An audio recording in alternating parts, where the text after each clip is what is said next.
ብቻህን ኮንክ ተቀላቀለን ስራ የማይበዛብህ ከሆነ ተቀላቀለን ወይ ደግሞ ፍላጎቱ ካለ ከኛ ጋር ለመሆን ተቀላቀለን በሉኝ እስቲ ምን የሚለውን ፍሬዝ እንጠቀማለን መሰላችሁ join us if you are ትሉኛላችሁ join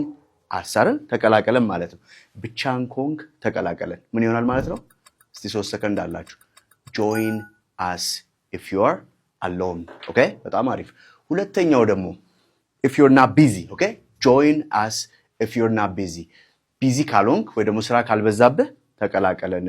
free ከሆንክ ተቀላቀለን እያላችሁ ነው እንደሚሆነው join us if you're free ነው እሺ ሶስተኛው ደግሞ interested የሚለውን ቃል ትጠቀሙልኛላችሁ ፍላጎቱ ካለ ተቀላቀለን በሉኝ እስቲ join us if you are interested ይሆናል ማለት ነው እሺ ሁለተኛው ኤክስፕሬሽን እዚህ ጋር ምን ሰራው feel free to የሚል ነው okay feel free is like አትጨናነቅ ወይ ደግሞ ነፃ ሆነ okay አትጨናነቅ ነገሮችን ማድረግ ይችላል do something ነው ስለዚህ ምን እንላለን ማለት ነው anytime ወይ ደግሞ በፈለከው ሰዓት ነፃ ሆነ ብቅ በል ብትሉኝ ምን ይሆናል feel free to drop by anytime feel free to come anytime ትሉኛላችሁ ጥያቄ ጠይቀኝ ምንም ሳትጨናነቅ እንደፈለከው ጥያቄ ጠይቀኝ በሉኝ እስቲ feel free to ask me any question አይደለም የናንተ